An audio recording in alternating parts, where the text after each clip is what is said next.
Hey everybody, and welcome back to my channel, and welcome back to this week's Friday Reads, where I talk about every book that I read in the last week, what I'm currently in the middle of, and what I think I'm going to be getting to next week. And this last week was a little bit odd because I read so much over the weekend, but then on Monday, the reading just stopped. And I know why. It's because I started a new job, and so I'm doing a lot of stuff to try to learn what I need for that. But it means I don't have a ton of spare brain cells left over at night. And so I have not really had the focus necessary to be able to read. But yeah, Monday came and it just stopped. So I have made no progress since Sunday. But over the weekend, I did at least finish one book, and that is Night in Silence by Seanan McGuire, the 12th book in the October Day series, which is an adult urban fantasy series that follows our main character of Toby Day. And she's half fae, half human, and a knight in the fairy realms. And in this book, somebody important to Toby has been kidnapped again, and now she needs to go and track them down. And along the way, she uncovers some very big secrets about that she obviously didn't know about fairy, and the story kind of goes from there. And this was delightful. I did read most of it, I think on Thursday, Friday, and this is such a consequential book for this series. There's so many reveals happening. There's just so much good information that explains things from previous books in this series, that sets up interesting things for the future. It was so fun reading this and then also waiting for my buddy's reaction, because I was just like, ooh, we're gonna get to these certain parts and I can't wait. And it was a really, really good time. This is a great book. Don't start with this one though. I ended up giving it 5 stars. And then I also picked up The Love Con by Ceresia Glass. This is an adult contemporary romance, and we're following our main character, who is a competitor on a reality TV show. And this competition is for cosplay. And she gets to the final round, and they announce that it's a partners round. You have to choose your partner on air.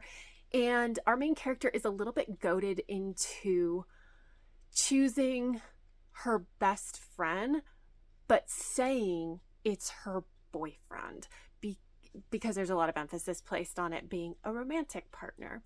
And so now she has to go to her best friend and say, please, first of all, do this competition with me, help me make these costumes, and also pretend to be my boyfriend. And the story goes from there. And I actually DNF'd this after 25 pages for a couple of reasons. First and foremost, the writing style just wasn't working for me, and I can't pinpoint exactly why it wasn't working for me, but it wasn't. I just could not really get into it. And then the other reason was that there were a couple things that in the setup that I didn't really like. The first being that our main character was goaded into saying that this is her boyfriend. So when we get to this is not really spoiling anything because it's the first chapter, but when she's on the show, they are saying, name your partner, and the other person goes first, and he says he's going to choose his husband.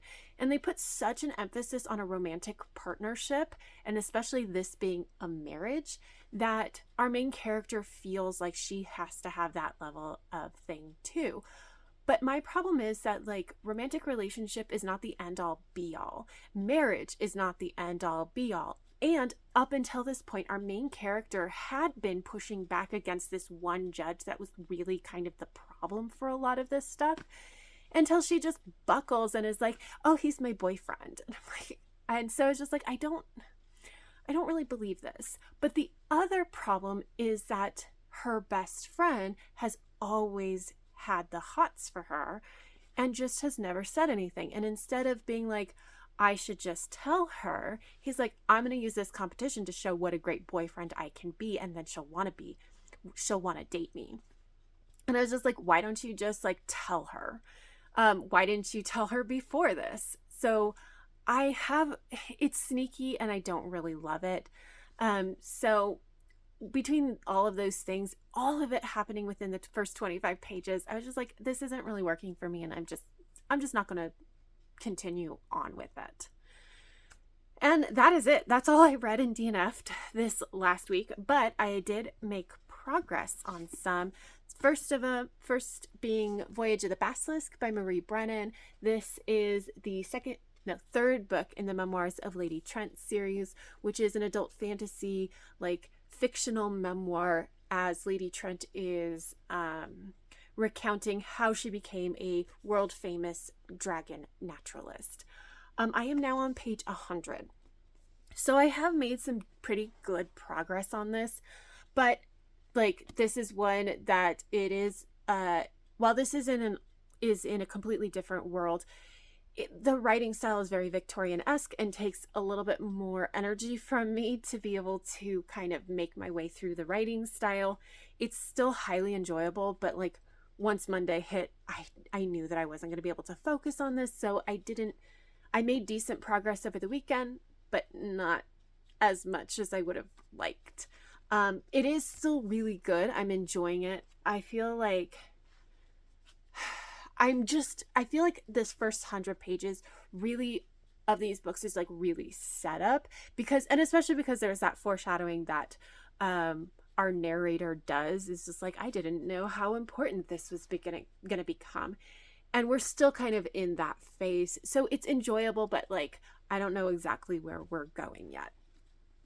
And then the other thing I picked up actually was Battle Royal by Lucy Parker. And this is an adult contemporary romance. We're following our main characters of Sylvie and Dominic. And basically, Sylvie was on a baking competition show where Dominic was a judge, and they did not like each other. Fast forward 4 years, and Sylvie has been asked to be a judge on that same show. So now they have to work together. They have bakeries across the street from each other. So they're competitors there. And now it has been an announcement that one of the royals is getting married, and they're competing for the contract to do the wedding cake. And sparks, of course, fly. And the story goes from there. And I really have been enjoying this. I think that Lucy Parker does a great job setting things up that are clearly for the story, but then explaining why it is that way. So they have bakeries across the street, but the author took the time to be like, yes, to have Sylvie say, yes, this isn't ideal. I would not necessarily have chosen this, but also it has an amazing kitchen that I really can't get anywhere else. And I wouldn't be able to pay for to like put in a kitchen that level somewhere else. So if I want that kind of kitchen, this is the only place that I can get it. And it's not ideal, but like, I'll take it.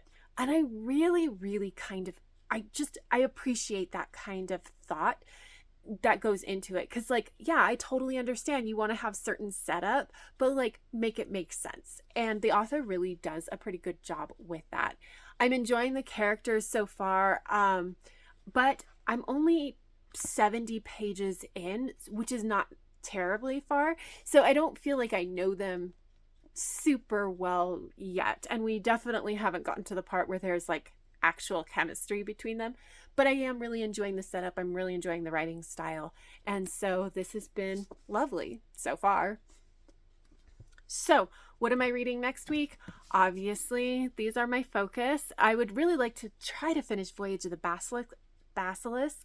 I don't know if that's possible. We'll see what my headspace is like. I would also like to finish Battle Royal because this is just fun and, I'd like to finish it.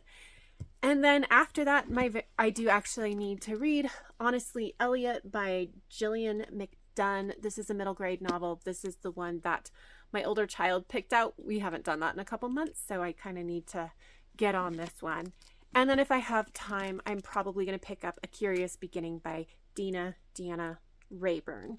And that's it. I don't think I'm going to read much more than that, but if I do, it'll be a surprise to everyone what I pick up after that.